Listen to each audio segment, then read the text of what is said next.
Хәерле көн, һаумыһығыҙ. Барығыҙға ла хәерле иртәләр, хәерле көндәр.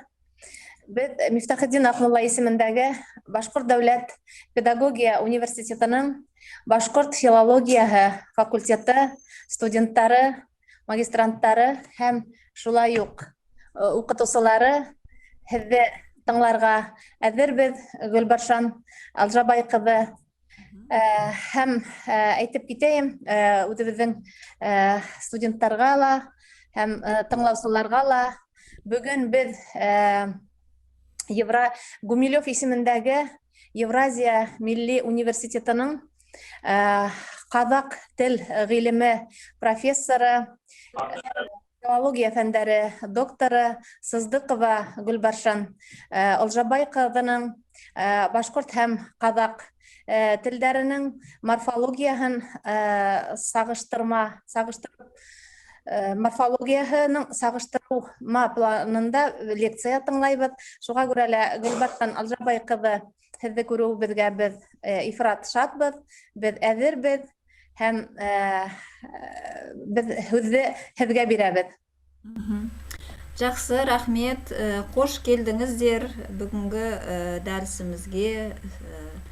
Өзімді таныстырып өтті. Енді мен осы сіздер білесіздер, Евразия ұлттық университеті бұл Қазақстан Республикасындағы ең жоғарғы беделді алдыңғы қатарлы оқу орындарының бірі.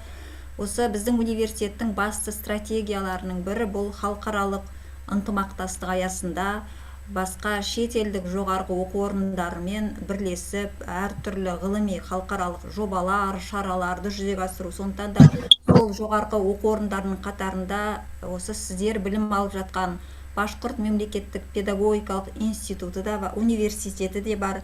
Мінекей бұл екі университеттің арасындағы халықаралық ғылыми байланыс бізде қазіргі кезде сіздердің университеттеріңіздің ғалымдарының біздің докторанттарға шетелдік ғылыми кеңесші ретінде өздерінің кеңестерін беруімен, сонымен қатар біздің докторанттардың сіздердің университеттеріңізде шетелдік ғылыми тағылымдамадан өтуіне жағдай жасалып отырғанда айта кеткім келеді. Мінекей сол стратегиялық бағытты жүзеге асыруының бір жолы осы екі университеттің ғалымдарының сол университеттің білім алушыларына оқылатын дәрістері деп санаймын. Сондықтан да мен бүгінгі дәрісімді бізде ұйымдастырушы, можете мне дать разрешение, презентацию? Бүгінгі дәрісіміздің тақырыбы бұл қазақ және башқұрт тілдерінің морфологиясындағы салыстырмалы мәселелер. Соның ішінде мен бүгін екі тілде де өте күрделі проблема ретінде қаралып жүрген етістіктің аналитикалық формасы деген тақырыпта сөз қозғамақпын. Енді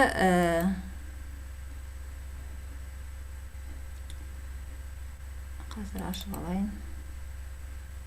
Всем видно, да, презентация? Да, видно. Көріне.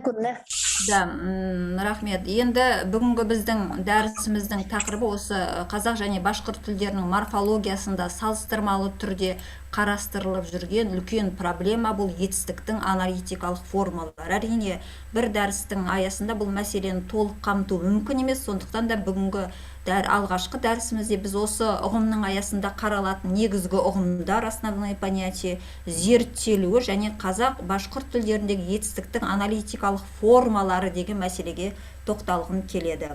Кіріспе сөз орнына мына тұжырымдарды негізге алып отырмыз. Қазақ тіл білімінің негізін салушы, жалпы әдебиеттанудың, тілтанудың қазіргі кездегі терминдерінің қалыптасуына, теориясының қалыптасуына үлес қосқан қазақ жазуының реформатор Ахмет Байтұрсынұлы өзінің тіл құралы еңбегінде мынандай пікір айтады. Қазақ тілі түркі тілінің бір тарауы. Дүниядағы жұрттың тілі негізінде үшке бөлінеді. Түбіршік тіл, жалғамалы тіл, қопармалы тіл деп. Ендеше түркі тілінің бір тарауы ретінде қазақ және башқұрт тілдері де осы жалғамалы тіл қатарына жатады. Екінші бір пікір осы қазақ тіл білімінің негізін салушы ғалымдарымыздың бірі Құдайберген Жұбанов. Дәріс барысында кеңірек тоқталамыз бұл кісінің пікірлеріне. Бұл ғалым өзінің 36 жылы шыққан мақаласында мынандай пікір айтады. Яғни, выяснение свойств сложных глаголов казахского языка имеет поэтому чрезвычайную актуальность и научно, и практически. Но в литературе, посвященной грамматике казахского и родственных с ним языков, вопросу этому уделено внимание весьма недостаточно. Яғни, ғалымның пікіріне сүйенсек, қазақ тіліне және оған туыстас тілдердегі етістіктердің, әсіресе күрделі етістіктердің белгілерін, өзіне тән қасиеттерін анықтау сол кезеңнің өзінде ғылыми тұрғыдан да, практикалық тұрғыдан да өзінің өзектілігін жоймағандығын, аса өзекті екендігін айтады. Бұл пікір бүгінгі күнге дейін әлі өзекті мәселелердің қатарында. Себебі тіпті осы аналитикалық етістіктерден басқа күрделі етістік деген мәселенің өзінің қазіргі кезде нақтылайтын тұстары бар. Енді келесі бір пікір, бұл Солнцев пен Солнцеваның пікірін алып отырмыз. Бұл ғалымдар өзін мынандай тұжырым жасайды. В аналитическом языке могут вовсе отсутствовать аналитические формы, или они могут быть в небольшом числе. И наоборот, в синтетическом языке могут быть весьма развиты аналитические формы. Сонда бұл тұжырымға назар аударсақ, мынау аналитикалық форма деген аналитикалық тілдердің өзінде тіпті болмауы да мүмкін дейді. Ал керісінше синтетикалық, яғни жалғамалы немесе агглютинативті тілдерде бұл аналитикалық формалардың анағұрлым дамуы әбден мүмкін екендігін болжайды. Мінекей біз кіріспе сөз орнына осындай ғылыми тұжырымдарды алып отырмыз. Енді дәрістің негізгі ұғымдары дегенде бұл дәріс тақырыбына қатысты ұғымдарды алдық. Жалпы қазақ тіл біліміндегі, башқұрт тіліндегі зерттеулерде осы етістіктің аналитикалық формасы деген теорияның төңірегінде көптеген ұғымдар бар. Мысалы үшін аналитикалық сөз форма, тағы басқа да. Мінекей солардың ішінде мен осы бүгінгі тақырыпқа қатысты негізгі 5 ұғымды ғана іріктеп алдым. Яғни аналитизм, аналитикалық форма, аналитикалық формант, аналитикалық етістік және аналитикалық конструкция. Енді бұл ұғымдардың сипатына келетін болсақ, аналитизм дегеніміз не? Аналитизм бұл сөздің типологиялық қасиеті. Сөзде синтетикалық қасиет болады, сөзде аналитикалық қасиет болады. Мысалы үшін жақсы дейміз, өте жақсы дейміз. Сонда немесе жақсымын дейміз, жақсырақ дейміз. Қараңыздар. Сонда жақсырақ, жақсырау немесе түс атауларын алайық. Қызылырақ, қызылдау десек, ол сөздің синтетикалық формасы да тым қызыл, қып-қызыл десек, ол аналитикалық. Сонда аналитизм дегеніміз осы, яғни ол сіздерге белгілі, бұл мәселе қазақ тілінде де, башқұрт тілінде де қарастырылып жүргендігін білеміз. Ал екінші бір ұғым бұл аналитикалық форма. Аналитикалық форма ол грамматикалық форманың бір түрі. Яғни грамматикалық форманың бір түрі ретінде бұның басқа грамматикалық формалардан, атап айтқанда грамматикалық жұрнақтары мен жалғаулардан ерекшелігі оның құрамында, яғни ол атауыш сөз бен көмекші сөздердің бірлігінен, қосындысынан тұрады. Ал енді аналитикалық формант дегеніміз бұл керісінше осы аналитикалық форманың жасалуына негіз болатын күрделі морфологиялық құрылым. Осы аналитикалық формант, аналитикалық форма ұғымдарынан аналитикалық етістік қалыптасады. Аналитикалық етістік бұл қазіргі қазақ және башқұрт тілдерінде өз алдына дербес күрделі етістіктерден бөлініп қарастырылып жүрген негізгі морфологиялық категориялардың бірі болып табылады. Енді келесі бір ұғымымыз бұл аналитикалық конструкция. Аналитикалық конструкция бұл да күрделі единица. Бұлай қарап отырсақ, ғалымдар көбінесе осы аналитикалық конструкция мен аналитикалық формант, яғни аналитикалық конструкция ол аналитикалық форманттың сыртқы көрінісі десе, ал аналитикалық формант сол аналитикалық конструкцияның ішкі сипаты ретінде өмір сүретіндігін. Бірақ екеуінің басын қосатын бұл екеуінің де аналитикалық етістіктің құрамында табылатындығын, яғни аналитикалық етістіктің жасалуына негіз болып тұратындығын атап өтеді. Енді башқұрт тілінде де, қазақ тілінде де бұл осы аналитикалық етістік, аналитикалық формант, аналитикалық конструкция деген мәселелер қарастырылған. Мысалы үшін Абубакировтың 2003 жылы қорғалған башқұрт тіліндегі етістіктердің аналитикалық формасына қатысты диссертациясында аналитикалық конструкцияларды қызметіне қарай морфологиялық, лексикалық және синтаксистік тәрізді түрлерге бөліп қарастырады екен. Мінекей бүгінгі енді сөздіктерде де осы аналитизмге қатысты екі тілдегі сөздіктерде де берілген ұғымдардың сипаты бірдей. Сонда аналитизм дегеніміз не деген кезде біз аналитизм ол былайша айтқанда сөздің негізгі және қосымша мағынасынан бөлек айқындайтын синтетизмге қарама қарсы қойылатын типологиялық қасиеті ретінде танылады. Енді келесі мәселеміз бұл осы етістіктің аналитикалық формаларының қазақ және башқұрт тіл біліміндегі зерттелуі деген мәселеге келетін болсақ, әрине аналитикалық форма, аналитикалық етістік деген ұғымдар жалпы түркологияда. Енді Юлдашевтың еңбегінде айтылады, бұл мәселенің 300 жылдық тарихы бар деп атап өтеді ғалым Юлдашев өзінің монографиясында, яғни аналитикалық етістік дегеннің зерттелуінің 300 жылдық тарихы бар. Ал енді ғылыми тұрғыдан ғалымдар тарапынан жекелеген зерттеулердің нысанына айналу бұл сол 20 ғасырдың басынан бастасақ десек қателеспейміз.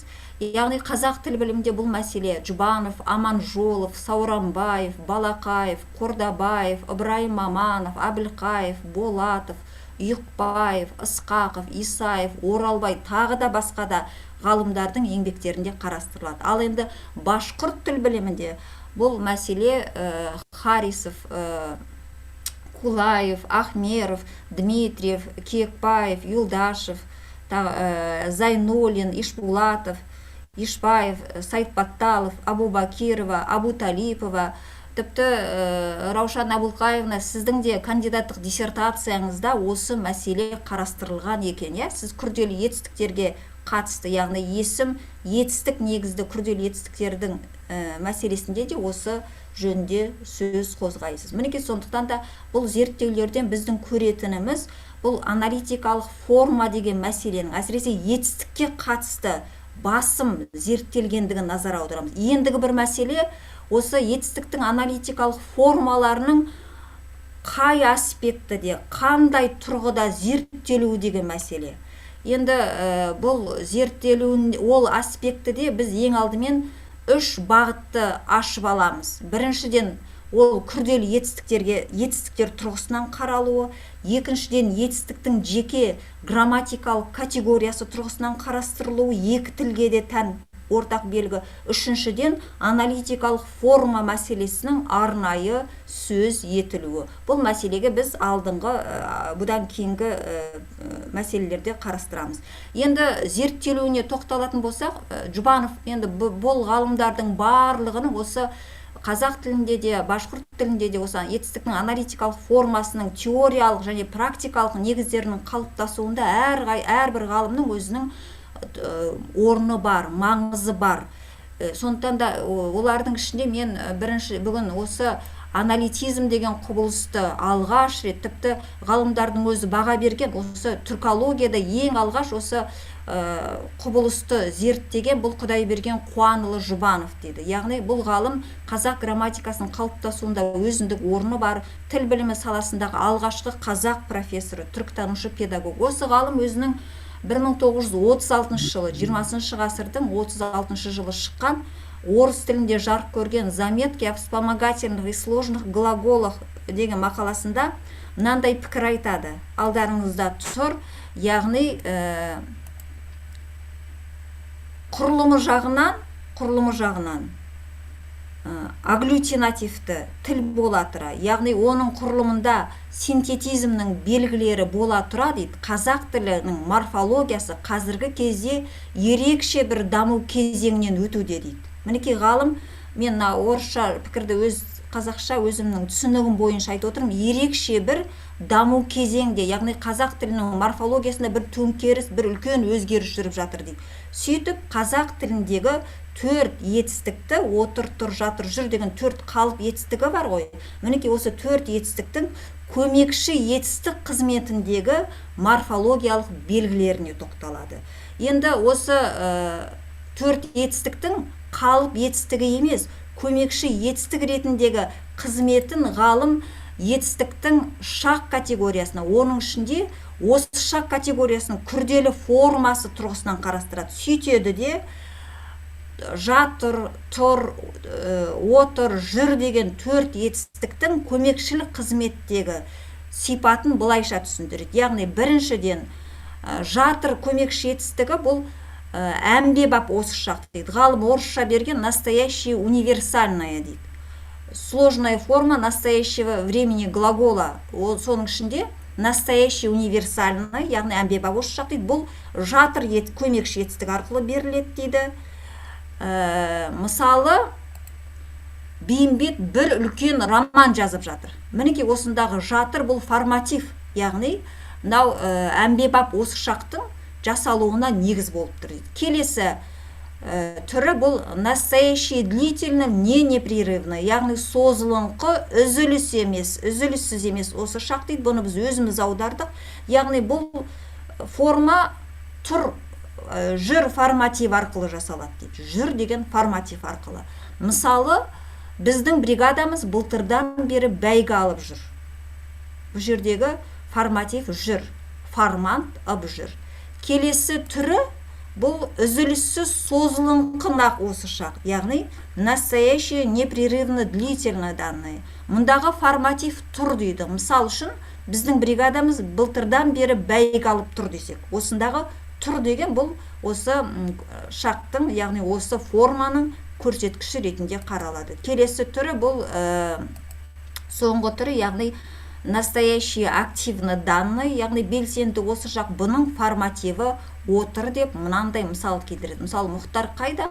Ана бөлмеде хат жазып отыр. Мінекей сонда ғалым бұл осы отыр, тұр, жатыр, жүр етістіктерінің көмекшілік қызметінде форматив деген ұғымды қолданады. Формант деген ұғымды қолданбаса да ғалым форматив деген ұғымды қолданады. Сонда бұл жерде қазіргі аналитикалық формант деген ұғымның қалыптасуының бірден бір негізін осы Құдайберген Жұбановтың мақаласынан бастау алады деп айтсақ қателеспейміз. Бұл жөнде ғалым Нұржамал Оралбай өзінің 2011 жылы шыққан еңбегінде мынандай пікір айтады. Қазақ тіл білімінде алғаш рет көмекші етістіктер және олар арқылы жасалатын күрделі етістіктерді арнайы зерттеген профессор Жұбанов, яғни сол кездегі бүкіл түркологияда бірінші болып отыр, жатыр, тұр, жүр көмекші етістіктерінің осы шақтың күрделі формасы жасайтынын дәлелдеді деген пікір айтады.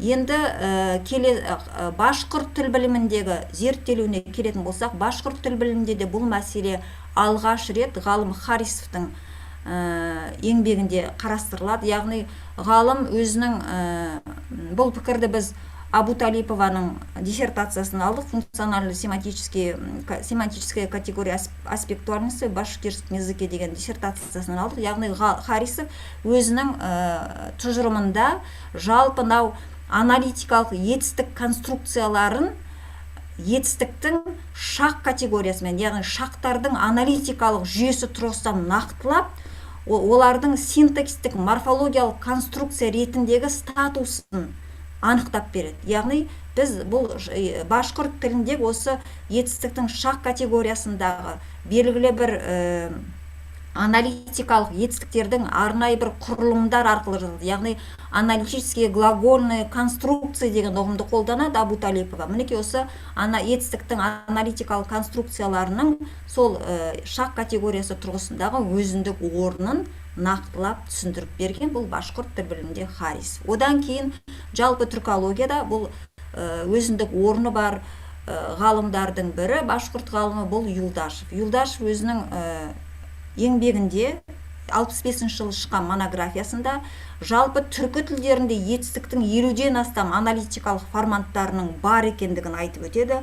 Сонымен қатар мынау жалпы түркі тілдеріне аналитикалық форма жат деген теорияның қате екенін тіл фактілеріне сүйене отырып теория жүзінде нақтылап берген осы еңбек деп ғалым Нұржамал Оралбай өзінің оқулығында осы мәселені атап өтеді. Енді Юлдашевтың сіздер оның өмірбаянымен жақсы таныссыздар, яғни башқұрт, жалпы тек қана башқұрт тілінің емес, жалпы түркі тіл біліміндегі осы түркі тілінің морфологиясының, сонымен қатар жалпы түркітану мен башқұрт тіл біліміндегі фонология, лексикография, грамматикадан басқа диалектология, Сонымен қатар түркі тілдерінің тарихына қатысты зерттеу еңбектері бар. Бұл еңбектері бүгінгі күнде де қазақ тіл білімінде де, башқұрт тілінде де, жалпы түркі әлемінде, түркі тіл танымында өзінің маңыздылығын жойған жоқ деп айта аламыз. Қазіргі өткенде де конференцияда жақсы пікірлер айтылды, дәстүр мен жаңашылдық. Қазіргі тіл біліміндегі жаңа антропозектік парадигмада да біз осы дәстүрлі тіл білімінде қалыптасқан Юлдашевтың, Харисовтың, Жұбановтың пікірлерінен қол үзбеуіміз керек. Өйткені бұл пікірлер қазіргі жаңашыл антропозектік парадигмада да өзінің маңыздылығын жоймайды. Енді осы 1965 жылы жарық көрген «Изучение аналитических форм глаголов в тюркских языках» деген монографиясында, «Аналитические формы глагола в тюркских языках» деген монографиясында ғалым осы аналитикалық форма, етістіктің аналитикалық форма мәселесінің зерттелуінің жалпы түркі тілдері үшін жаңалық емес екендігін, оның тарихы сонау 18 ғасырдан басталатындығын, әсіресе түркі жазба ескерткіштер, көне түркі жазба ескерткіштерінің тілінде де осы аталған етістіктің аналитикалық конструкцияларының кездесетіндігіне баса айтады. Дей тұрғанмен де әсіресе осы етістіктің аналитикалық формасының түркі тілдерінде зерттелуіне сол 60 жылдарда, соңғы 10 жылда ғана белсенді түрде көптеген жұмыстардың атқарылып жатқандығын атап көрсетеді.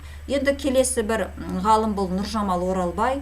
Бұл да қазақ тіл білімінде, жалпы түркі тіл білімінде өзінің мектебін қалыптастырып кеткен, қазақ тілінің барлық салаларында, соның ішінде бүгінгі біздің тақырыбымызға өзек болып отырған етістіктің аналитикалық формалары мәселесінде де өзіндік маңызды тұжырымдарын, құнды еңбектерін артында тұтас бір мектеп қалыптастырып кеткен ғалымдардың бірі осы Нұржамал Оралбай. Енді Нұржамал Оралбай жалпы мына тұжырымына назар аударғым келіп тұр. Түркі тілдері үшін, оның ішінде әрине қазақ және башқұрт, басқа да түркі тілдерін айтамыз, қосуымызға болады. Аналитикалық форма деген терминді дұрыс деп табамыз дейді. Бұл тілдердің жалғамалық қасиеті сөздің аналитикалық формасына да қатысты, жалғамалық қасиет. Бұл тілдерде де дербес сөздің соңынан жалғанған қосымша мен көмекші сөздің көрші, яғни қатар қолданылуы, ол екеуінің морфологиялық бір единицаға айналуын жеңілдетеді. Яғни бұл пікірдің негізі, өзегі неде десек, ғалым жалпы аналитизм деген құбылыстың Жұбановтың, Юлдашевтың пікірлерін әрі қарай сабақтай отырып, бұл аналитизмнің қазақ тіліне де, жалпы түркі тіліне де жат құбылыс емес екендігін, сонымен қатар аналитикалық форматтардың тұтас бір единицаға айналу арқылы тұтас бір грамматикалық мағынаның, яғни аналитикалық етістіктердің грамматикалық мағынасының жасалуына негіз болатындығын да атап өтеді. Енді ғалым жалпы осындай пікірлерін өзінің зерттеулерінде қарастыра отырып, қазақ тіл білімінде осы бағытта алғаш рет 71 жылы осы тақырыпта, яғни қазақ тіліндегі етістіктердің аналитикалық форматтары деген тақырыпта үлкен көлемді докторлық диссертациясын қорғады. Одан кейін де осы тақырыпта ғалымның бірнеше еңбектері бар. 75 жылы шыққан монографиясы бар. 79 жылы шыққан осы қазақ тіліндегі етістіктердің аналитикалық формаларының құрылымы дегенде, тіпті қазір үшінші мәселемізде тоқталамыз. 2 морфемалы, 3 морфемалы, 4 компоненті, 5 компоненті деген сияқты, яғни жалаң және күрделі аналитикалық форматтардың құрылымын, құрылысына қарай талдап, түсіндіріп берген еңбектері бар. Енді жалпы ғалымдардың пікірлері осы. Сонымен қазіргі түркі тілдерінде танылып жүрген етістіктің аналитикалық формалары 3 түрлі бағытта қаралып келді. Бағана айтты, ол бірінші күрделі етістік тұрғысынан қаралып келді. Екіншіден жеке грамматикалық категориялармен байланысты қарастырылды.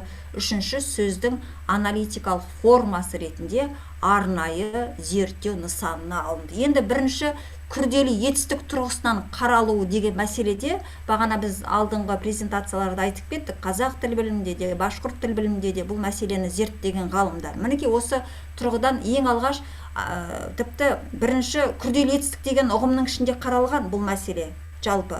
кейіннен осы аналитикалық етістік деген ұғым ғылыми айналымға енгеннен кейін ғана күрделі етістіктердің ішіндегі ерекше бір топты осы сараламалы немесе аналитикалық етістік ретінде қараудың қажеттілігі туындады. Мәселен, күрделі етістік деген ол үлкен проблема, ол бір лекция емес, ол бірнеше дәрістердің аясында қаралатын мәселе. Сондықтан да мен оған көп тоқталмай-ақ қояйын. Оның түрлері бар. Мысалы үшін құранды күрделі, құрама күрделі, тұрақты күрделі, тағы да суреттемелі, тағысын. Соның ішінде мынау сараламалы, мысалы Ахмед Исқақовтың классификациясы бойынша. Енді біз өзіміздің тақырыбымызға қатысты мәселеге келетін болсақ, яғни аналитикалық етістіктің күрделі етістік тұрғысынан қарастырылуына қандай жағдай негіз болды десек, бұл екі ұғымда бір-бірімен сыртқы формасы жағынан бірдей ұқсас. Мысалы үшін қарайық, барып кел, бара жатыр. Немесе алып кел, ала сал. Сонда барып кел, алып кел десек, бұлар күрделі етістіктерде, ал бара сал, бара жатыр, ала сал десек, ол аналитикалық етістіктер. Сонда бұлардың аналитикалық етістіктің күрделі етістік тұрғысынан қаралуының бірден бір негізі олардың құрылымы мен морфологиялық құрылымы мен синтаксистік жағындағы ұқсастықтарында.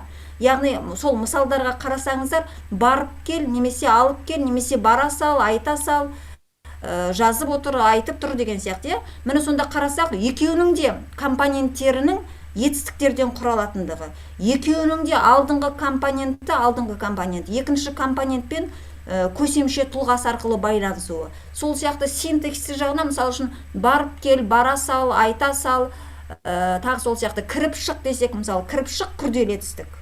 Ал енді кіре бер десек, ол кезде ол аналитикалық еді. Сонда бұлардың синтаксис жағынан да сөйлемдік атқарып тұрған қызметі біреу. Екеуі бір ғана сұраққа жауап береді. Екеуі де баяндаушының қызметін атқарады. Мінекей осы тұрғыдан келгенде, мынау аналитикалық етістіктердің күрделі етістік тұрғысынан қарастырылуының бірден бір негізі олардың осы морфологиялық құрылымы мен синтаксистік жағындағы ерекшеліктермен байланыстыруға болады.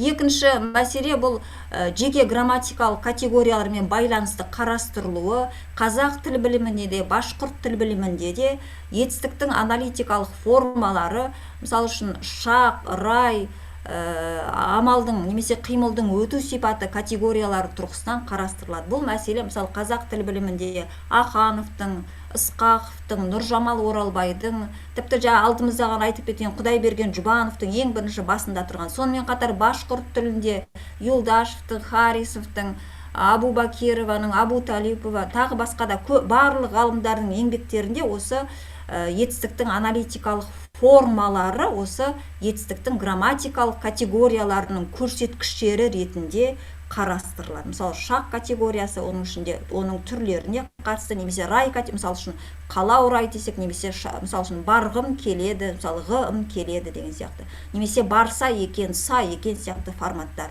Немесе қимылдың өту сипаты категориясы. Мінекей екінші мәселе. Ал енді үшінші тұрғыдан сөздің аналитикалық формаларының арнайы зерттелуі, оған бағанағы айтылған зерттеулер, яғни Нұржамал Оралбайдың, башқұрт тіліндегі Абу Талипованың, Абу Бакированың, тағы да басқа, немесе кімнің, Юлдашевтың, мысалы, бір ғана монографиясының өзі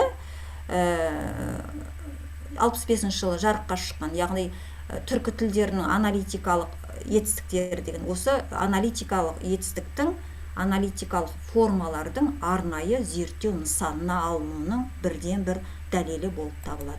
Енді әрине күрделі етістік пен аналитикалық формаларды ажыратудың өзіндік қиындықтары бар. Бұл мәселе башқұрт тілінде де, қазақ тілінде де ғалымдардың еңбектерінде айтылады. Яғни, енді бұларды қалай ажыратамыз деген мәселеде, бұл жерде мысалы үшін қазақ тіл білімінде Нұржамал Оралбай мынандай тұжырым ұсынады. Яғни күрделі етістік, бағана мен мысал айттым, мысалы барып кел, немесе кіріп шық, бұл күрделі етістік. Сонда біз оны морфологиялық талдаған кезде бірінші кір ауыспалы сыңар, әп байланыстырушы элемент, шық тірек сыңар деп аламыз дейді.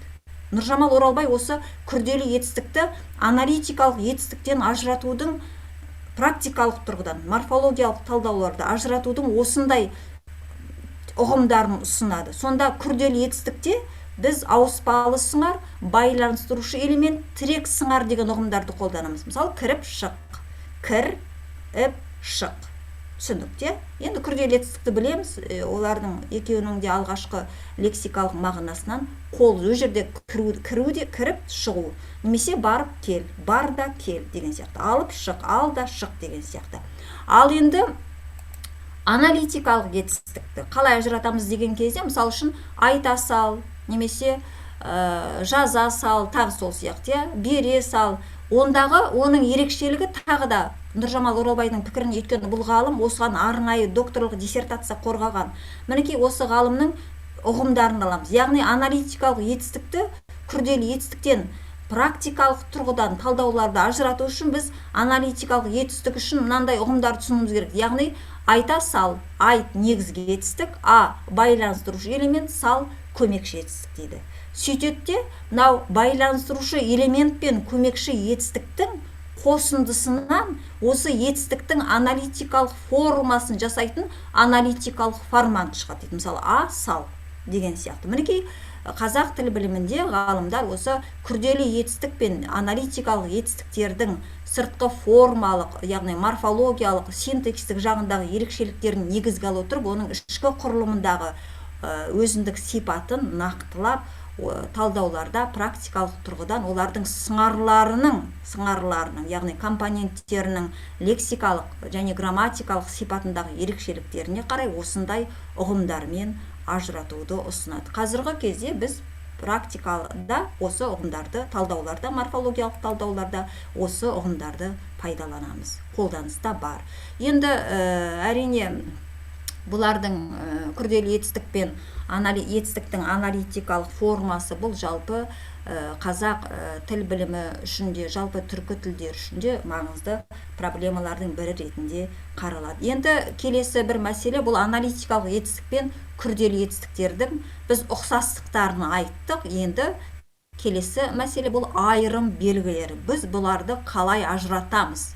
Мынау ауыспалы сыңар, тірек сыңар, немесе негізгі етістік, көмекші етістік. Байланыстырушы элемент дегенді кейбір еңбектерде дәнекерлеуші ретінде де қолданады. Байланыстырушы элементтің қызметінде көбінесе көсемші тұлғасының белсенді, актив қолданылатыны да ғалымдар назарынан тыс қалмайды. Енді ұқсастықтарын айттық, енді бұлардың арасындағы ерекшелік неде? Аналитикалық етістікті күрделі етістіктерден бөліп алудың басты негізі неде десек, ғалымдар мынандай белгілерді ұсынады ғылыми зерттеулерде. Біріншіден, күрделі етістік толық тең мағыналы етістіктердің тіркесінен жасалады. Ал аналитикалық етістік бұл тең емес сыңарлардың тіркесінен жасалады. Мысал үшін, кіріп шық, немесе барып кел, қарайге, бұлар күрделі етістіктер. Алып кел десеге, ал егерде айта сал, бара сал, немесе бара бер, барса екен, барған еді десек, бұлар аналитикалық етістіктер. Сонда салыстырып отырсақ, бұлардың құрамындағы компоненттерінің мағыналық дербестігінің қаншалықты сақталмауында біз осы тілдік фактілерден көре аламыз. Екінші айырым белгісі ажырататын ерекшелігі былайша айтқанда, күрделі етістіктердің біртұтас лексикалық мағынасы оның екі сыңарының бірдей қатысуы. Мысалы үшін барып кел, яғни барып келу, бар да кел, немесе алып шық, ал да шық. Бұл жерде күрделі мағына тұр. Алу, сосын шығу, немесе бару, сосын қайту. Мысалы үшін ауылға барып қайт, қалаға барып қайт деген сияқты. Ал енді аналитикалық етістіктерде лексикалық мағынасын сақтап қалатын бұл негізгі етістік. Мынау лексикалық мағына мынада тұрады. Мысалы үшін бара бер, барса екен, барған еді. Ал қалған көмекші етістік ол өзінің мағынасынан қол үзіп қалады. Ол керісінше мынау байланыстырушы элементпен бірге аналитикалық форматтың құрамында осы негізгі етістікке қосымша грамматикалық мағына істейді. Мінекей бұны ғылыми зерттеулерде біз бұны екінші белгі ретінде ұсынамыз. Келесі белгісі бұл күрделі етістіктер бір тұтас сөз ретінде бір бүтін лексикалық мағынаны білдірсе, ал аналитикалық форма басқа сөздердің қатысы арқылы белгілі бір грамматикалық мағынаны білдіреді. Сонымен қатар тағы да күрделі етістіктер бұлар даяр единица ретінде қолданылса, ал аналитикалық етістіктер бұлар сөйлеу процесінде пайда болатын құрылымдар. Одан кейін мына мәселені біз айттық, күрделі етістік ауыспалы сыңар байланыстырушы элемент тірек сыңардан тұрса, аналитикалық етістіктер негізгі етістік байланыстырушы элемент және көмекші етістіктерден тұрады. Сонда ұқсастығы екеуінде де байланыстырушы элемент. Байланыстырушы элементтің қызметінде қазақ тілінде есімше, көсемше, шартты райдың формаларының, жалпы түркі тілінде де, башқұрт тілінде де осы есімше, көсемше, шартты райлар осы етістіктің аналитикалық формасында байланыстырушы элементтің қызметінде өте актив қолданылатын грамматикалық көрсеткіштердің бірі. Міне жалпы аналитикалық етістіктің зерттелуіне қатысты айтатынымыз осы. Енді үшінші мәселе бұл қазақ және башқұрт тіліндегі етістіктердің аналитикалық формалар. Жалпы аналитикалық форма бұл сөз формасының бір түрі. Біз білеміз, жалпы түркі тілдерінде сөз формасын үлкен морфологиялық тұрғыдан сөз формасын үлкен екі топқа бөліп қараймыз. Сөздің синтетикалық формасы және сөздің аналитикалық формасы дегенше, аналитикалық форма сол сөз форманың бір түрі, ал аналитикалық форма сол сөздің аналитикалық формасының жасалуына негіз болатын морфологиялық құрылым. Енді сөздің аналитикалық формасының белгілері, яғни белгілі бір категория жүйесіне енуі әсіресе етістіктерде жиі көрініс табады. Осы мысал үшін қазақ тілінде осы аналитизм деген қазіргі кезде етістіктерден басқа да мысалы аналитикалық септіктер деп те қарастырылады.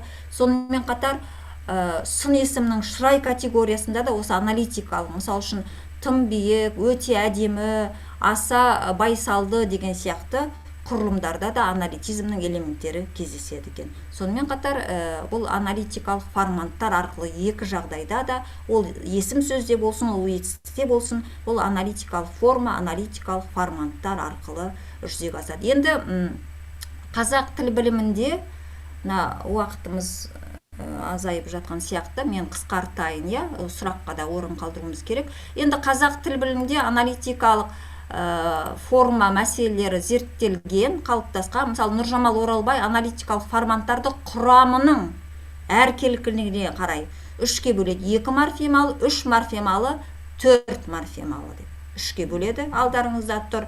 Ал Ахмеди Исқақов болса, егерде Нұржамал Оралбай форманттар құрамының әркелкі ерекшелігіне назар аударса, Исқақов осы аналитикалық формант құрамындағы көмекші етістіктердің сипатына қарай бөледі. Яғни жалаң аналитикалық формат және күрделі аналитикалық формат. Егерде құрамында бір көмекші етістік болса, онда ол жалаң дейді да, ал 2 және одан да артық, енді 5-ке дейін де башқұрт тілінде де, қазақ тілінде де жалпы аналитикалық форматтардың құрамын 5 компонентке дейін алып барады. Сонда күрделі аналитикалық форматқа 2 не одан да көп көмекші етістікті формалар жатқызады. Мысалы п қоя бер, п кеп жібер, тағы басқа. Ал енді башқұрт тілінде аналитикалық етістіктер құрамында компоненттердің санына қарай жалаң, яғни бинарлы және күрделі аналитикалық етістіктер болып бөлінеді екен. Күрделі немесе аралас. Жалаң бинарлы аналитикалық етістіктер 2 компонентті болады. Алдарыңызда мысалдар тұр, Ерлабырай, сол сияқты. Ал енді күрделі аналитикалық етістіктер бұлар 3 компонент. Мысал үшін алдарыңызда олардың өзін, мысалы 3 компонентті, 4 компонентті және 5 компонентті деген түрлерге болады. Сонда бір назар аударатын, мысалы қазақ тіл білімінде де осы пікірлердің ұқсастығы. Қазақ тіл білімінде де күрделі аналитикалық форматтар 3, 4, 5 компоненттілер жатқызса, башқұрт тілінде де осы 1-2 компоненттілерді жалаңға, ал 3, 4, 5 компоненттілерді күрделі аналитикалық форматтарға жатқызады. Енді мен кері байланыс жасау үшін кішкене практикалық жұмыс, салыстырмалы жұмыс жасадық. Мысалы үшін қазақ тілінде 2 морфемалы, қазақ және башқұрт тіліндегі 2 морфемалы аналитикалық форматтар алдарыңызда тұр. Мысалы а қой, е түс, и тұр, е бер. Мысалы үшін башқұрт тілінде де а ал, п бол, тағы сол сияқты. Мысалы үшін келеп кір, немесе айта сал, сығып кел, сосын алып бар, тағы сол сияқты, тосып қал. Бұл қазақ және башқұрт тілдерінде 2 морфемалы аналитикалық форматтар. Одан кейін 2 тілдегі 3 морфемалы аналитикалық форматтар. Мысалы ушы болма, міне қараңыздар, ушы болма, р болса. Башқұрт тілінде ғым келха, немесе ған бұлха, тағы сол сияқты. Міне, барғын келха, немесе ешлеген болха тағсыл, көлген болам тағсыл сияқты. Қазақ тілінде де барушы болма деген сияқты. Айтар болса айта, келіп, біліп алса, ұнаған болса тағы сол сияқты. Келесі 4 морфемалы, яғни қазақ тілінде де, башқұрт тілінде де бар. Мысалы үшін қазақ тілінде п бара жатыр, п келе жатыр. Тағы сол башқұрт тілінде іп қайтып келер, сосын оп сығып кетіп торап деген сияқты. Міне қараңыздар, сонда 4 морфемалы деп осындай топтарға бөліп қарастырады. Сонымен бүгінгі жалпы мәселелерді қорыта келе айтатынымыз бұл аналитикалық, бұл үлкен проблема, әрине. Біз бүгін оның тек қана бір ғана қырын қарастырдық деп ойлаймын. Тіпті қазіргі кезде осы аналитикалық форматтарды бір мағыналы, көп мағыналы деп қарастырудың да қажеттілігі туындап тұр. Қазақ тіл білімінде Нұржамал Оралбай өзінің 2011 жылы шыққан қазақ тіл білімінің мәселелері деген еңбегінде осы етістіктің аналитикалық форматтарының тек құрылымдық жағынан қана емес, мағыналық жағынан да. Яғни біз аффикстерді бөлеміз ғой. Бір мағыналы, однозначное, немесе полисемантичное деген сияқты. Мінекей осы аналитикалық форматтарды да осылай бөлудің, осылай қарастырудың қажеттілігін айтады. Бұл біздің ұсынысымыз алдағы уақыттағы осы қазақ және башқұрт тілдеріндегі салыстырмалы зерттеулерде бүгінгі дәріске қатысты айтып отырмын мен, тақырыпқа қатысты. Яғни осы екі тілдегі қазақ және башқұрт тілдеріндегі етістіктің аналитикалық форматтарының бір мағыналық, көп мағыналық сипатын салыстырмалы аспектіде қарастыру осы тақырыптың өзектілігінің бір ғана қырын танытады деп айтуға болады. Сонымен қорытындылай келгенде біз аналитизмнің түркі тілдеріне тән құбылыс екендігін дәлелденген, яғни оған негіз ретінде біз осы башқұрт қазақ тіл білімдегі ғалымдардың пікірлерін, еңбектерін, зерттеулерін ала аламыз. Одан кейін аналитикалық етістік пен күрделі етістіктер бұлар ұқсас, бір-бірінен ерекшеленетін өз алдына дербес ұғымдар. Бұл аспектіде де зерттеулер бар, жүргізуді қажет ететін. Әлі де болса ара жігі ашылмаған мәселелер бар. Одан кейін аналитикалық формат, бұл аналитикалық етістікті құрылымның жасалуына негіз болатын морфологиялық құрылым. Бұл мәселеде де мен бағана дәрістің соңында айтып кеттім. Осы аналитикалық формат тек қана компоненттік жағынан ғана, яғни структуралық жағынан ғана, конструкциялық жағынан ғана қаралмауы керек. Бұл жерде біз оның лексика-семантикалық сипатын, яғни бір мағыналы, көп мағыналы, тіпті амонимдік, синонимдік, антонимдік деген, антонимия деген мәселелерге де осы тұрғыдан біз баруымыз керек. Міне жалпы бүгінгі дәріс бойынша айтатыным осы. Енді дәріс барысында мен мынандай әдебиеттерді қолдандым. Қазақ тіл білімінде біршама еңбектер бар, оны қарадық. Мына Оралбайдың осыған қатысты еңбектері тұр, мысалы үшін 79 жылғы, тағы сол сияқты. Одан кейін башқұрт тілінде Юлдашевтың, Абубакированың, Абуталипованың зерттеулерін пайдаланды. Тіпті Юлдашевтың монографиясының өзінде қаншама проблема жатыр. Түркі тілдерін Дмитриевті алыңыздар, ғалым Дмитриев. Тіпті өзі қазақ тілінің өзі Мәскеу университетінде оқып жүріп қосымша оқуға түсіп, сол басқа оқу орнында оқып жүріп, түркі тілдерін игерген, оның ішінде қазақ тілінің мәселелеріне де көңіл бөлген. Мінекей сонда бұл ғылымдағы ынтымақтастық, ғылымдағы сабақтастық. Ал осы ғылымдағы сабақтастықты әрі қарай түркі тілдерінің ғылым тіліне айналуына, оның ішінде қазақ, башқұрт тілінің морфологиясының әрі қарай өзара сабақтаса дамуының бірден бір ұйытқысы ол отырған сіздер. Міне жалпы дәріс бойынша айтатыным осы. Зор рахмет, Гүлбаршын Олжабайқызы. Ысынлап та башқұрт, қазақ тілдері бүгінгі күнде ғұмман еткенде түркі тілдері һәм біз бір-бірімізді яқшы аңлайбыз. Һәм әйткәндә бүгінгі бұл дәріс біз өзіміз башқұрттар проекты секторында бара, һәм күптән түгел генә біз бит инде дәрестер биреп үттек, башқұрт теле дәрестәре шунда катнаштыгыз, һеҙҙең студенттар, магистранттар шулай ук тыңланыгыз. Бүгін біз тыңлайбыз, безнең аудитория тыңлай һеҙҙе. Ысынлап та башкорт тел гыйлемендә, казак тел гыйлемендә уртак һораудар, мәсьәләләр бик күп борсыган, әлегә асылып бетмәгән, өйрәнелә торган мәсьәләләр бик күп. Аны бүгенге темага килгәндә инде ысынлап та аналитик кылымдар һәм аналитик кылымдарның бер төре буларак кушма кылымдар мәсьәләһе, уларның структураһы буенча, уларның мәгънәһе буенча, ягъни семантик яктан да, уларның синтаксик функциялары ягынан да әлегә ныклы өйрәнеп бетелмәгән.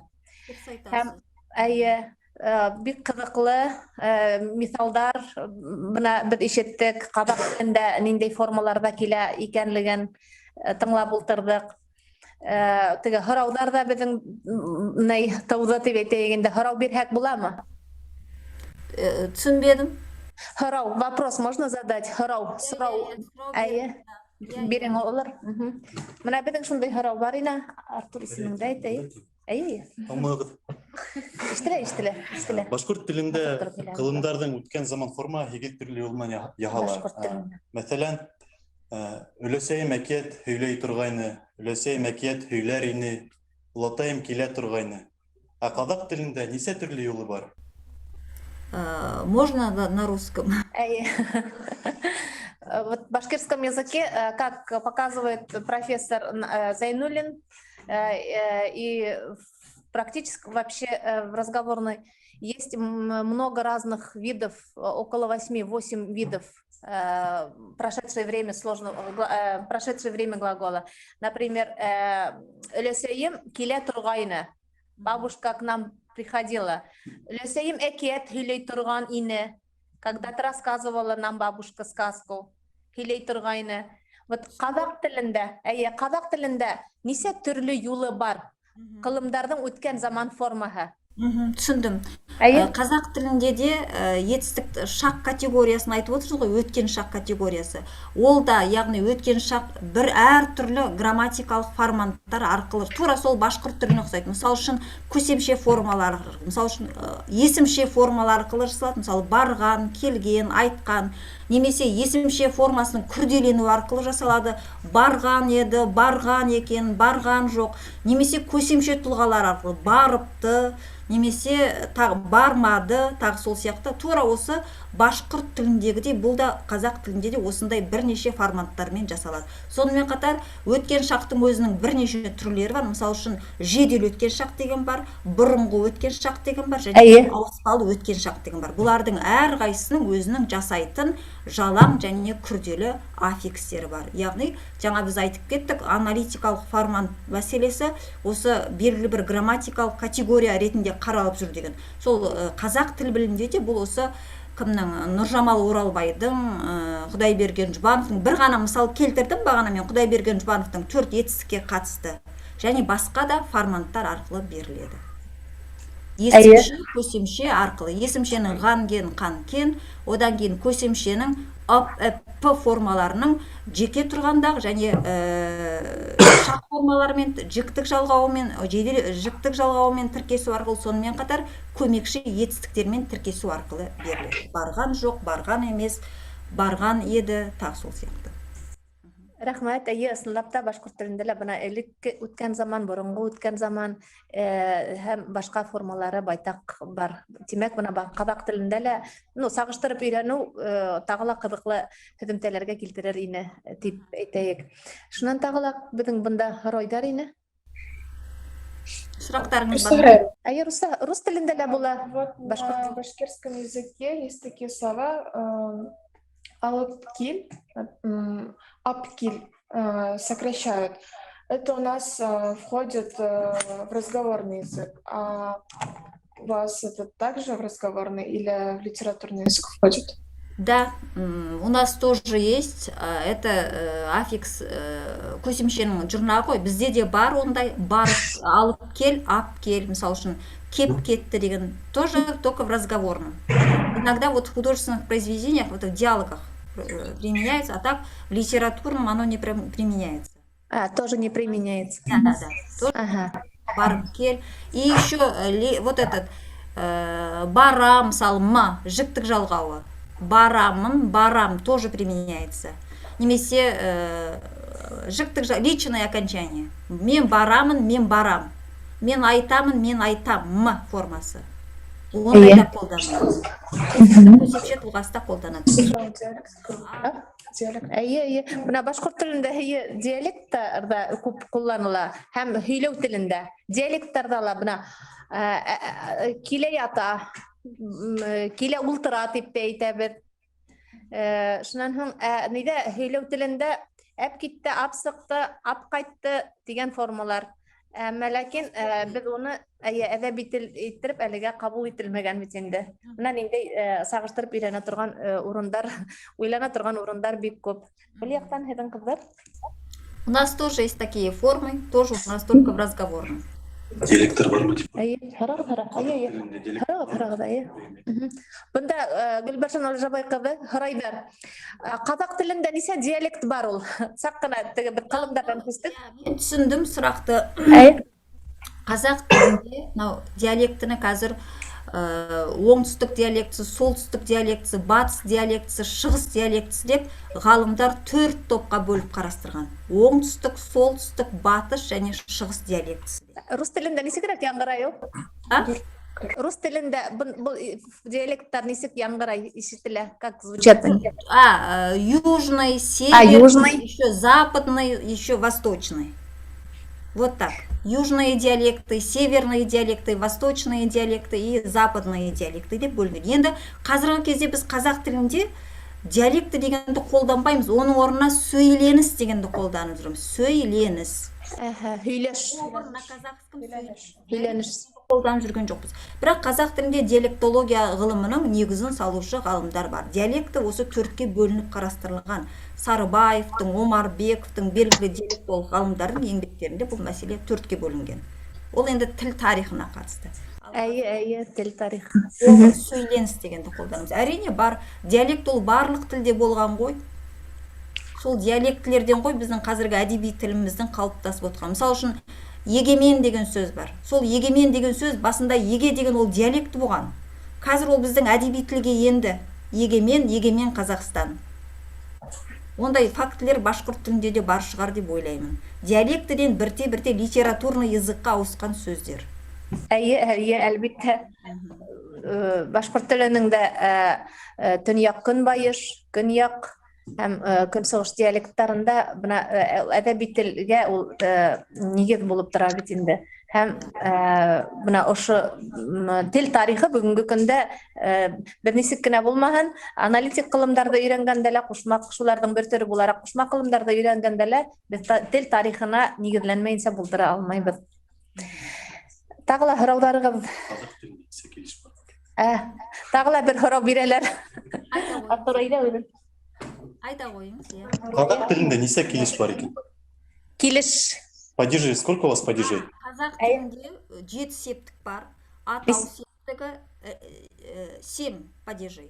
Атау септігі, ілік септігі, табыс септігі, жатыс септігі, шығыс септігі, көмектес септігі, барыс септігі бар. Сіздерде көмектес септігі деген жоқ екен. Последний падеж у вас нету, да? Творительный падеж. Сығанақ келеш. Да. Есть, да, у вас? Сығанақ келеш бар, сығанақ келеш бар, А у вас как? У вас же 6, да? Төп, төп келеш, иелік келеш, төбәу келеш, түшім келеш, урын вақыт келеш, һәм сығанақ келеш. 6 түрі бар. Бізде 7 бар. 7 түр. Да. У вас, кажется, нету творительного, последнего падежа. Творительный падеж башқұрт тілінде демек творительный падеж да бар, әмма ләкин ул икенсене менән бирелгән. Түсінікті. Ниндәй мына башқұрт теле менән қазақ телендәге килештәр системаһын алып ҡараһаҡ та, ҡылымдарҙың ҡушма формаларын алып ҡараһаҡ та, бөгөнгө көндә улар ғөмүмән алғанда Төрки беҙҙең дөйөм төрки сығанаҡлы бит инде һәр бер нейҙә һүҙҙелә. Сағыштырып өйрәнеү, ысынлап та тел тарихын өйрәнеүгә бына ҡыҙыҡлы мәғлүмәттәр бирә тип уйлайым. Род бармы? Енес категорияһы бар. Һорайҙар, енес категорияһы юҡ төрки телдәрендә. Категория рода нисек бирелә тип? Әлбиттә.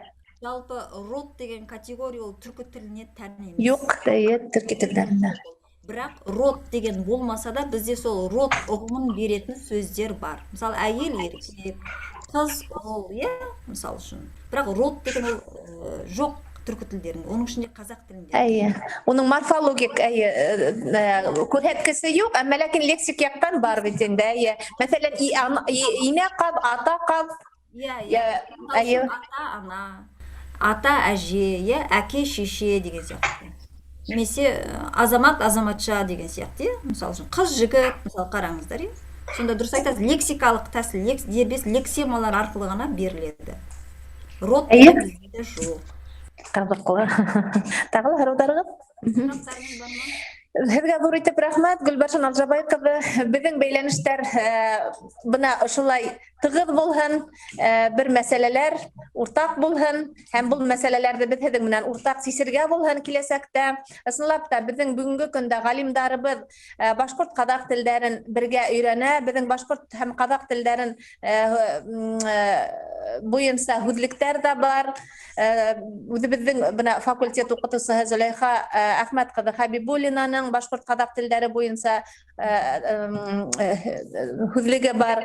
Шунан һуң Миңһылыу Ғубайд ҡыҙы Усманова шулай уҡ бөгөнгө көндә уның баҫылып сыҡҡан башҡорт ҡаҙаҡ теле буйынса инде морфологияһы буйынса сағыштырып биргән хеҙмәте бар. Һәм беҙ киләсәктә уйлайбыҙ инде, бына беҙҙең аудитория бөгөн бында әйткәндәй 3-нче курстар һәм 1-нче курстар, башҡалар онлайнға ғына инде магистранттарыбыҙ шулай уҡ тыңлап ултырҙы. Ошо башҡорт ҡаҙаҡ телдәрендә булған проблемаларҙы сағыштырып, өйрәнеп, беҙ һеҙҙең менән артабанда дауам итербеҙ тип уйлайым. Сөнки беҙ бер бауырҙашбыҙ, бер төрки халыҡтарыбыҙ, беҙҙең телдәребеҙ бер оҡшаш төрки халыҡтары, сөнки һәм агглютинатив телдәр, ғөмүмән төрки телдәре бит инде. Шуға күрә лә һеҙгә ҙур итеп рәхмәттәр әйтәбеҙ, Гөлбаршын Алжабай ҡыҙы, һәм киләсәктә лә беҙ ошолай рәүешле дауам итербеҙ дип уйлайым инде. Һеҙгә рәхмәт ҙур иттереп. Жақсы, сіздерге де рахмет. Студенттерге, сізге осы дәрісті ұйымдастырған, сіздердің қойған сұрақтарыңызға рахмет. Сіздерді күтеміз. Қосымша ғылыми жұмыспен қазақ башқұрт тілінің салыстырмалы аспектілерін қарағыларыңыз келсе, біз сіздерге әр уақытта көмектесуге дайынбыз. Бірлескен ғылыми жобалар жүзеге асыруға, бірлескен мақалалар жазуға, бірлескен проектлер жасауға біз үнемі дайынбыз. Өйткені қайталаймын, біздің университет пен сіздердің университеттерінің арасындағы басты стратегиялық бағыт ол халықаралық білім аренасында осы түркі тілдерінің грамматикалық, енді біздің жағдайымызда ғылымының әрі қарай дамыту. Міне сондықтан да бірлескен жобаларды жүзеге асыруда бір қазақ тіл тарихына қатысты қызығушылық танытып жатсаңыздар, біз әрқашанда сіздерге көмекке дайынбыз. Жақсы, рахмет сіздерге. Рәхмәт ҙур итеп, осрашҡандарға тиклем дип әйтәбеҙ, сау булып торығыҙ. Рәхмәт ҙур итеп.